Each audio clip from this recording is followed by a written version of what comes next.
Hi friends, good evening. Friends, last video में हमने हिंदी के अंतर्गत हिंदी के विभिन्न अपभ्रंश, हिंदी की अलग अलग बोलियों के क्षेत्र संबंधित सारे प्रमुख तथ्यों को शामिल कर लिया था।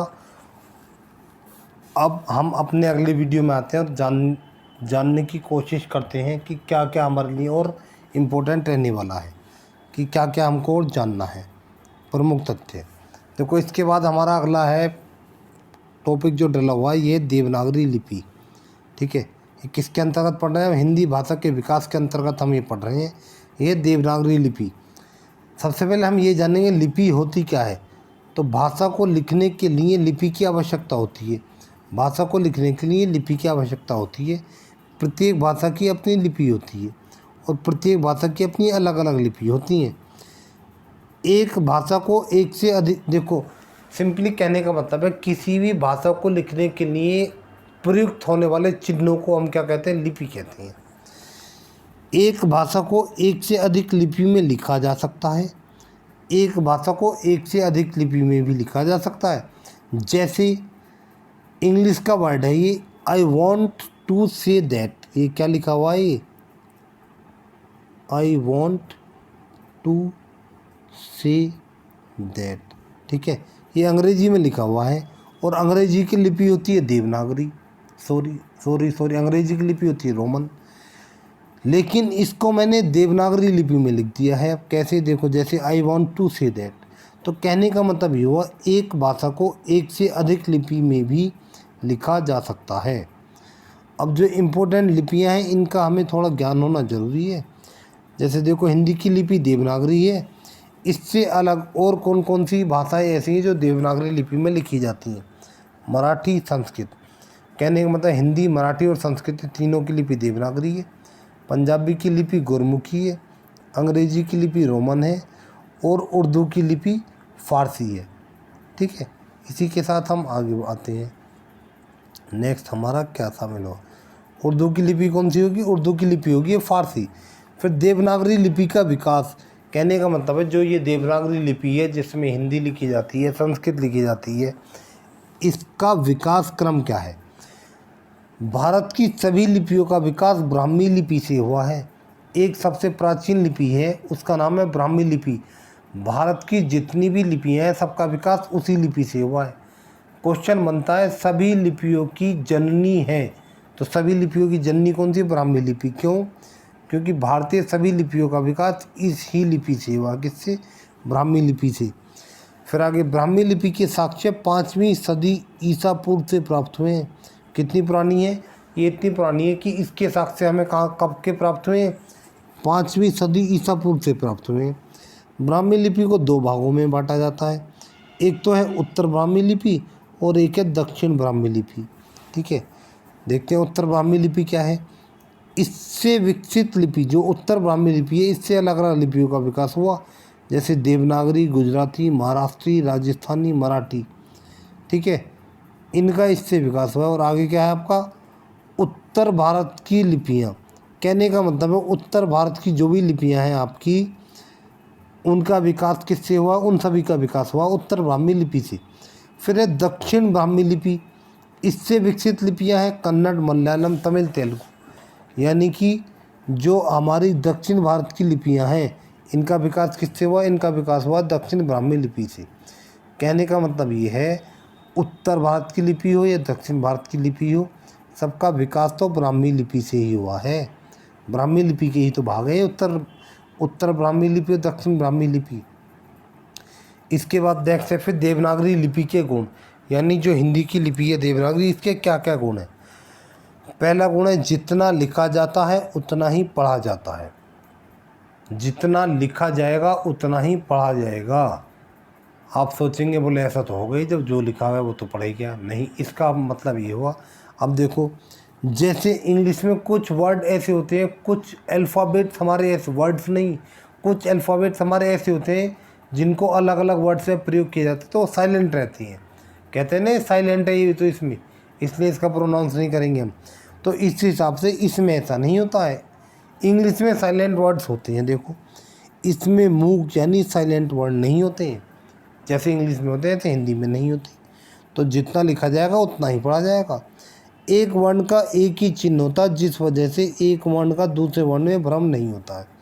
इस लिपि में एक वर्ण का एक ही चिन्ह होता है और यही कारण है कि एक वर्ण का दूसरे वर्ण से भ्रम नहीं होता है। तो हमने क्या पढ़ लिया, ये हमने प्रमुख गुण पढ़ लिए देवनागरी लिपि के। इसके बाद फिर हम आगे आते हैं हिंदी शब्द की उत्पत्ति। हिंदी शब्द की उत्पत्ति के बारे में जानते हैं। देखो, हिंदी शब्द की उत्पत्ति सिंधु से हुई है। कहने का मतलब है ये जो हिंदी शब्द है, हिंदी, इसकी उत्पत्ति किससे हुई है? सिंधु से हुई है। किस प्रकार से हुई है? देखो, ईरानी लोग से को प्रायः है कहते हैं। ईरानी लोगों में आदत है कि वे इस वाले से को क्या कहते हैं? है कहते हैं। से को प्रायः है कहते हैं, कहते थे पहले भी। देखो, जैसे एक सिंधु वर्ड था, सिंधु को उन्होंने समय गुजरता रहा, समय के साथ साथ सिंधु को हिंदू कहने लगे। वो सिंधु को क्या कहने लगे? हिंदू कहने लगे। और समय गुजरता रहा, इसके साथ साथ में उससे ऊ का भी लोप हो गया, यानी हिंदू को फिर वो हिंद कहने लगे। हिंदी को क्या कहने लगे? वो हिंदू को कहने लगे वो हिंद। फिर जो फारसी भाषा वो एकारांत है। मैंने आपको बताया था ओकारांत क्या थी? ओकारांत वो थी जिसमें ओ का प्रयोग बहुत ज़्यादा होता है। इसी प्रकार फारसी भाषा एकारांत है, यानी इसमें ए का प्रयोग बहुलता के साथ होता है। फारसी में एकारांत को ईकारांत करने की प्रवृत्ति है, मतलब कि वो एकारांत है, लेकिन ये प्रवृत्ति उसमें है कि वो एकारांत को ईकारांत कर देते हैं। ई, यानी कि ई का ज़्यादा प्रयोग करते हैं वो। तो इस हिसाब से क्या हुआ? सिंधु से हिंदू हो गया, समय के साथ साथ ऊ भी हट गया उससे, कहने लगे उसे हिंद। फिर फारसी भाषा ऐसी है, वो एकारांत को ईकारांत करते हैं। तो क्या हुआ? फिर हिंदी हमारी क्या कहने लगी? हिंदी भी हमारी, हिंद को भी हम हिंदी कहने लगे, और इसी प्रकार से हमारा हिंदी का जन्म हो गया। ठीक है। फिर आगे मैंने लिखा है हिंदी शब्द फारसी भाषा से लिया गया है। जो ये हिंदी शब्द है किस भाषा से लिया गया? फारसी भाषा से लिया गया है। तो ये सब हमारा क्या हो गया? ये हमारा हो गया हिंदी शब्द की उत्पत्ति।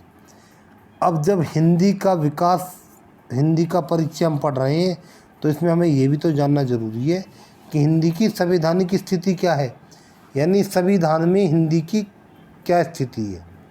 तो देखो भी, देखते हैं इसमें। संविधान में भाषा का उल्लेख 8वीं अनुसूची में, वो मैंने लास्ट में आपको पॉलिटिकल लेक्चर में पढ़ाई था। हमारे संविधान की 8वीं अनुसूची में 22 भाषाओं का उल्लेख है। तो वही हम यहाँ पढ़ रहे हैं। संविधान में भाषा का उल्लेख किसमें? 8वीं अनुसूची में है, जिसमें वर्तमान में 22 भाषाएँ हैं। वर्तमान में 22 भाषाएँ, यानी मूल संविधान में कितनी थी? 14 थी। और सारा पॉलिटिकल अंदर मैं कवर कर ही रहा हूँ। जिसने वीडियो ना देखा हो देखते रहेंगे, बहुत आसान होने वाला सब कुछ। आरंभ में 14 भाषाएँ थीं। कौन कौन सी? असमिया, बंगला, गुजराती, हिंदी, कन्नड़, कश्मीरी, मलयालम, मराठी, उड़िया, संस्कृत, तमिल, तेलुगु, उर्दू। ठीक है। फिर ये मैंने अभी लास्ट में आपको पढ़ाई है। आरंभ में 14 भाषाएँ थीं। 1976 में 21वां संविधान संशोधन द्वारा सिंधी को जोड़ा गया। 1992 में 71वें संविधान संशोधन द्वारा कोंकणी, मणिपुरी और नेपाली को जोड़ा गया। 2003 में 92वें संविधान संशोधन के द्वारा डोंगरी, बोडो, मैथिली और संताली को जोड़ा गया, तथा वर्तमान में इस समय हमारे संविधान में कुल 22 भाषाएँ हैं। इसी के साथ अब हम आगे बढ़ते हैं। संविधान के अनुच्छेद 343 के अनुसार, यानी जो हमारे संविधान का अनुच्छेद 343 का पहला पार्ट है, इसके अनुसार भारत की राजभाषा हिंदी और लिपि देवनागरी है। भारत की राजभाषा कौन सी है? हिंदी, और लिपि कौन सी है? देवनागरी। अनुच्छेद 343 के दूसरे पार्ट में कहा गया कि संविधान लागू होने की तिथि से अगले 15 वर्ष तक अंग्रेजी को राजकाज की भाषा रखने का प्रावधान किया गया। कहने का मतलब ये है, जो हमारे संविधान का अनुच्छेद 343 है, उसके दूसरे पार्ट में हिंदी को संविधान लागू होने के बाद 15 वर्ष तक हिंदी को तो अलग रख दिया गया और अंग्रेजी को राजकाज की भाषा रखने का प्रावधान किया गया। ये बोला गया, बोले भाई हिंदी भाषा भी मैच्योर नहीं है पूरी तरह, तो जो पहले अंग्रेजी भाषा चल रही है बोले अभी इसको ही चलने दो 15 वर्ष तक। फिर अनुच्छेद 343 के तीसरे पार्ट में क्या प्रावधान है, इसमें कहा गया कि सरकार चाहे तो 15 वर्ष के आगे भी अंग्रेजी को राजकाज की भाषा रख सकती है। देखो एकदम इसके विपरीत बोलते हैं कि बोले भाई अगर सरकार चाहे तो 15 साल के बाद भी अंग्रेजी को ही राजकाज की भाषा रख सकती है, क्योंकि हिंदी भी कच्ची है, पूरी मजबूत नहीं हुई है। तो ये हिंदी भाषा के साथ कुछ अन्याय भी हुए हैं। देखो फिर आगे, फिर इसके आगे है राजभाषा अधिनियम 1963 के अनुसार अंग्रेजी अनंत काल के लिए राजकाज की भाषा होगी। फिर उसके बाद क्या काम हुआ, 15 साल पूर्ण होने से पहले ही राजभाषा अधिनियम 1963 लागू कर दिया गया, जारी कर दिया गया, और उसके अनुसार अंग्रेजी को अनंत काल के लिए राजकाज की भाषा बना दिया गया। ठीक है। फिर अनुच्छेद 344 में क्या है, इसकी स्थिति देखते हैं। इसमें राजभाषा आयोग के गठन का प्रावधान किया गया है। इसके तहत राष्ट्रपति प्रत्येक 5 वर्ष बाद राजभाषा आयोग का गठन कर सकता है। अनुच्छेद 344 में यह प्रावधान है कि राजभाषा आयोग का गठन किया जाएगा और यह गठन राष्ट्रपति करेगा और प्रत्येक 5 साल में उसके द्वारा किया जाएगा।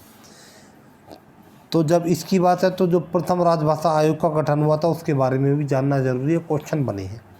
प्रथम राजभाषा आयोग का गठन 1955 में किया गया। किसकी अध्यक्षता में, बीजी खरे की अध्यक्षता में किया गया।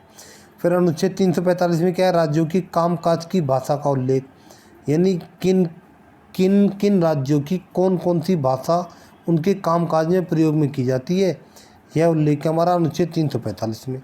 फिर अनुच्छेद 346 के अनुसार एक राज्य और दूसरे राज्य के बीच अथवा राज्य और संघ के बीच पत्राचार आदि की भाषा का उल्लेख है। मतलब कि एक राज्य और दूसरे राज्य के बीच जो पत्राचार होगा, जिस स्थिति में होगा वह, यह सब उल्लेख किस में है, यह सब उल्लेख अनुच्छेद 346 में। और 346 के बाद देखते हैं अनुच्छेद 347 में क्या है। किसी राज्य की जनसंख्या के किसी विशेष भाग द्वारा बोले जाने वाली भाषा का उल्लेख, मतलब कि किसी भी राज्य की जनसंख्या के द्वारा उसकी किसी विशेष भाषा में जो भाषा बोली जाती है उसका उल्लेख है। किस में, यह है आपका अनुच्छेद 347 में। फिर है 351, संघ की यह जिम्मेदारी है कि वह हिंदी भाषा के प्रचार प्रसार हेतु कार्य करे। मतलब कि अनुच्छेद 351 के तहत संघ को यह अधिकार दिया गया कि वह हिंदी के प्रचार प्रसार हेतु कार्य करेगा। फिर नोट करके मैंने लिखा है 1836 ईस्वी में हिंदी पहली बार कचहरियों की भाषा बनी। हिंदी पहली बार कचहरियों की भाषा कब बनी, 1863 में। परंतु मुस्लिम विरोध के कारण 20 नवंबर 1837 को उर्दू को पुनः कचहरियों की भाषा बना दिया गया। मतलब कि कचहरियों की भाषा जो थी वो उर्दू थी, लेकिन 1836 में उर्दू के स्थान पर हिंदी को कचहरियों की भाषा बनाया गया। लेकिन इसके चलते मुस्लिम विरोध हुआ बहुत ज़्यादा, और उस मुस्लिम विरोध के कारण फिर से 20 नवंबर 1837 को उर्दू को ही कचहरियों की भाषा बना दिया गया। हिंदी 1900 ईस्वी में पुनः पूर्ण रूप से कचहरियों की भाषा बनी।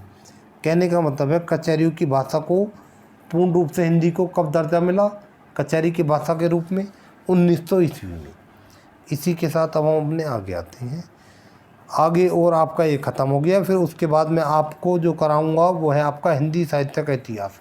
लेकिन हिंदी साहित्य का इतिहास जो हम पढ़ेंगे उससे पहले सारी ग्रामर को क्रमबद्ध तरीके से करेंगे पूर्ण, उसके बाद पढ़ेंगे।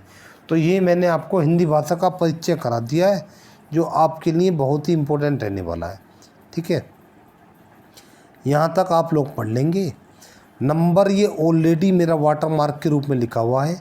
अगर किसी को कोई दिक्कत है, वो उसका समाधान चाहते हैं, तो बिल्कुल आप ये ऑफिस का नंबर है इसको नोट कर लेंगे, 8006088808 8006088808। ये यहाँ पे हमारी ऑफलाइन क्लासेस चलती हैं सिलेक्शन एकेडमी गजरोला में। ठीक है, तो आप ऑफलाइन भी अगर चाहें तो ऑफलाइन भी आप लोग आ सकते हैं। पहली बात तो मैं ऑनलाइन ही आपको इतना डाटा दे दूंगा कि किसी भी एग्ज़ाम में आपको कोई दिक्कत होने वाली है नहीं, लेकिन ऑफलाइन में कुछ प्रैक्टिस ज़्यादा मिल जाएगी, इतना होगा। ठीक है, आपको अगली वीडियो मिलता हूँ इसके क्वेश्चन आंसर्स के साथ। जो भी मैंने आपको ये 2 वीडियो बनाए, हिंदी भाषा का परिचय कराया है, इसको बढ़िया से पढ़ लो। वीडियो को 1 बार देखो, 2 बार देखो, और नेक्स्ट वीडियो में मैं आपको इनके क्वेश्चन आंसर्स के साथ मिलता हूँ। तब तक के लिए गुड बाय।